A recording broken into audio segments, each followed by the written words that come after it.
Hi, this is belly dance with Talia. And I've had a lot of people ask me about how to get started with belly dance and where exactly you start doing the movements. So the first thing you have to think about when you start to dance is not only warming up the body, but how to stand. And this is very important. It's throughout the whole entire dance, no matter what you're doing pretty much. And what it is that you keep your feet hip width apart, right? So it's not very far. You're not going out farther than your hips, just right underneath. You want to keep your weight nice and centered in between your toes and your heels. And then you're going to bend the knees. So your knees are soft. If you look at the side of me, your knees are soft. Not going past my toes, so I'm not way down here, but just a little bit of soft. And the other thing you do is almost like you zip up your pants and you just hold it there. So it's the pelvis is tilting. So you feel the lower back, the tailbone pulls down towards the floor down behind you, and the pelvis comes up, right? So this is the hardest thing to remember right here, is keeping the pelvis straight. The other thing you're going to do is lift the rib cage up, right? So you don't want to dance down here. This won't be very pretty. So you want to lift the rib cage up so you have lots of room in the abdominals.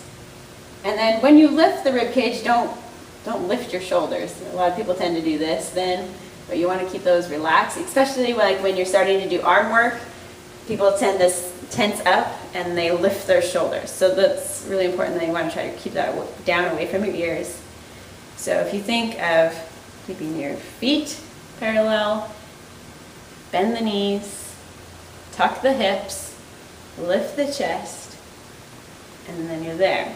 So I always suggest, if with your arms, usually at first you just hold onto your hips because you're trying to move other things around, and this usually helps hold you down. And then, or you can have your arms out here into a low V. The thing you do not want is birds. Okay, so this is a bird. You don't want any pterodactyl such arms. Okay, so keep the arms out. So if the water was flowing down your arms, it would just flow right off your fingertips. Okay, if you do this, it's going to pool up. If you do this, it's going to pool up. So just think of that downward flow. So it's either here or here. And you just kind of like stand there for a moment, and then think about it. Bend, tuck, lift, and you're there. And this is pretty much how you dance when you dance. I mean, you pretty much just get used to this stance, and anything you do, you're here. Of course, like when you're moving, like it'll kind of go in and out of it. Like if you lift, you know, your chest, then obviously you're going a little bit farther than that extension.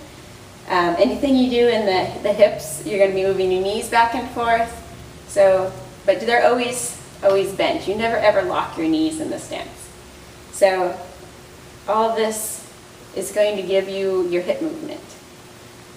You don't want to try to really lift your feet up to make your hips move. That wouldn't make any sense. So really your feet are connected to the floor, and you just kind of sink it down, tuck it, lift.